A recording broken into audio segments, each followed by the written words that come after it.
The bells of curfew have long faded, yet the city still hums beneath its veil of smoke. A pale moon glints on the ramparts, and at the gate a single iron cage creaks on its hook. Inside a shape dangles, bones varnished in tar, hands curled like roots. It isn't a coffin, it's a warning nailed to the wind. Travelers lower their voices as they pass beneath it. No guard needs a shout. The cage does all the talking. That, more than any written law, was medieval justice. The body was the message, the punishment was public memory. We imagine the Middle Ages as an age of wild cruelty, and often they were. But every act of torment had its grammar. The people of those centuries didn't see torture as madness. They saw it as proof that order still held.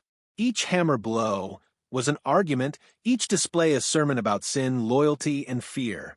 Before anyone ended up swinging in a gibbet, the road was long. Courts, oaths, accusations whispered in a market or shouted across a square. Justice was tangled in ritual. To confess was to cleanse the soul, yet confession meant little unless it was believed. The question was how to prove truth in a world without fingerprints or cameras. The answer was both divine and dreadful. When Christianity spread across Western Europe, church fathers openly condemned torture. They remembered, too, the martyrs burned or broken in the Roman arenas.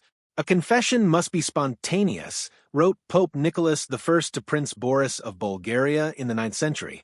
If a man collapses under torment and lies, who then is the criminal, the liar, or the one who forced him? Fine words. But kings and bailiffs had other concerns. Theft, heresy, rebellion. These were not sins of the soul, but threats to property and crown. So civil courts held on to older, darker customs known as trials by ordeal. If divine will ruled the world, then surely God would protect the innocent. A peasant accused of theft might hold a bar of glowing iron, walk 3 paces, and then have his hand wrapped for 3 days. If it healed clean, he was free. If it festered, he was guilty. Others plunged arms into boiling water or were thrown bound into a river to see whether they floated. It sounds barbaric, but to those watching it was theology made visible. By the early 13th century that faith began to crack. In 1215 the Fourth Lateran Council abolished ordeals, and almost overnight Europe had to invent a new way to test truth. The result was the inquisitorial process, a legal machine that prized confession above all else. And when confessions failed to come willingly, judges called in the executioner. What followed was not random cruelty, but bureaucratic pain. Parchment, seals, candles, and rope. In northern Italy, the method called strappato spread from one tribunal to another.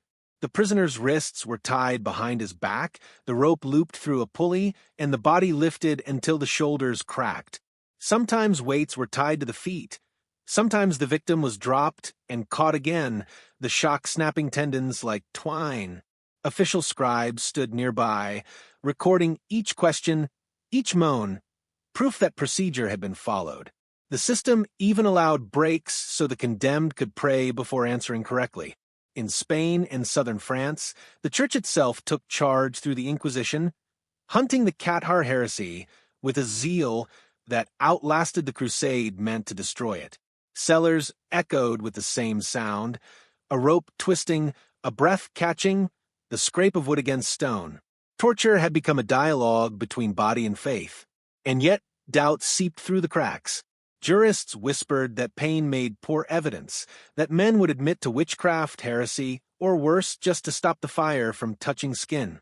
Even some inquisitors wondered whether a confession extracted through agony could please the God who heard it. Beyond those chambers, punishment turned theatrical again.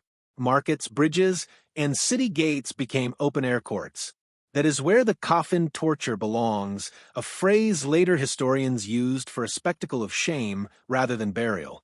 The condemned was shut inside a cage shaped like a man, the gibbet, and hung high enough for every traveler to see. Usually it held a corpse smeared with tar so the flesh wouldn't rot too fast. Crows circled, children stared, adults pretended not to. It was part deterrent, part carnival, and entirely unforgettable. Sometimes, though, the prisoner was still alive, naked beneath summer sun or sleet, unable to sit or lie. He died by inches, thirst first, then fever, then silence. It required no clever device, only time and exposure. The sky and the weather finished what the judge began. England recorded cases that feel colder than any dungeon. Men hanged alive in chains, left to choke, freeze, or simply vanish. Others strangled first, their tarred bodies rattling for months. The punishment suited a nation that liked its morality in plain view. And when religion collided with politics, cruelty found a new logic.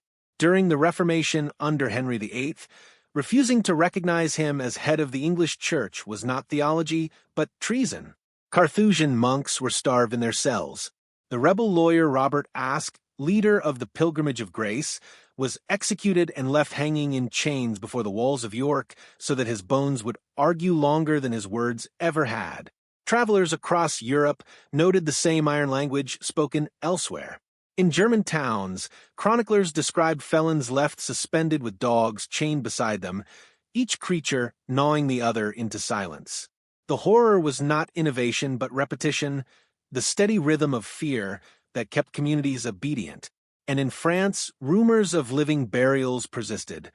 A thief entombed beneath the gallows, a servant sealed under stones for marrying without permission. Whether true or embroidered, such tales reveal a fixation with the body as billboard. To erase a crime was less important than to make it visible forever. The temptation in modern times is to gather all these fragments, rope, rack, stake, and cage, and call them simply torture. But that single word flattens a world of meaning. In the Middle Ages, punishment was not only a tool of justice, it was a language of power performed in public, meant to be read by everyone who could see, smell, or hear it. The suffering of one body was supposed to protect 1,000 others. Each method spoke its own dialect. The strappado whispered that truth could be dragged from flesh. The gibbet declared that guilt would not die with the condemned. The branding iron burned sermons into skin.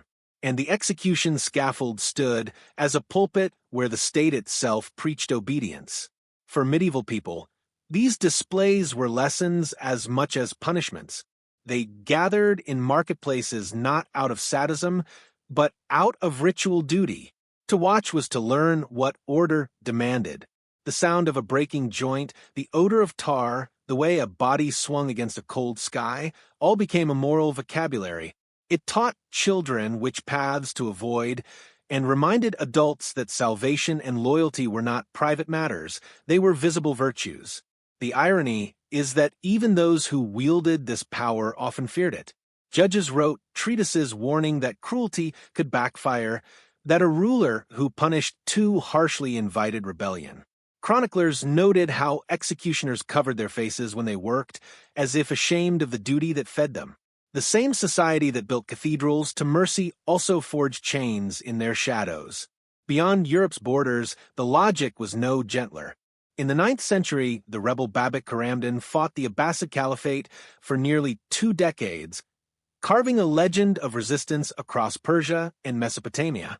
When he was finally captured, his captors turned his death into theater. They cut away his limbs, paraded him through Baghdad, and according to chroniclers, sewed him into the fresh hide of a bull, horns beside his ears, so that as the skin dried it would crush him slowly. Whether every detail is true hardly matters. The point was spectacle. Across continents, the stage was always the same, an audience, a condemned body, and a power eager to be believed. Yet cruelty was not constant. Most days in a medieval town passed without executions. People argued in guild halls, bargained in markets, married, prayed, drank, and slept. The gallows waited quietly on a hill, a dark punctuation mark at the edge of normal life.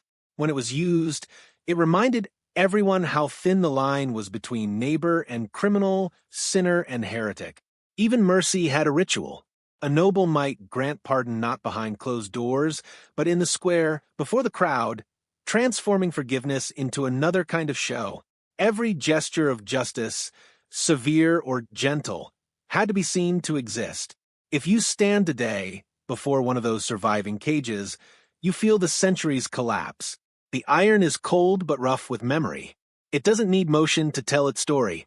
It tells it through emptiness, the space where a human once hung.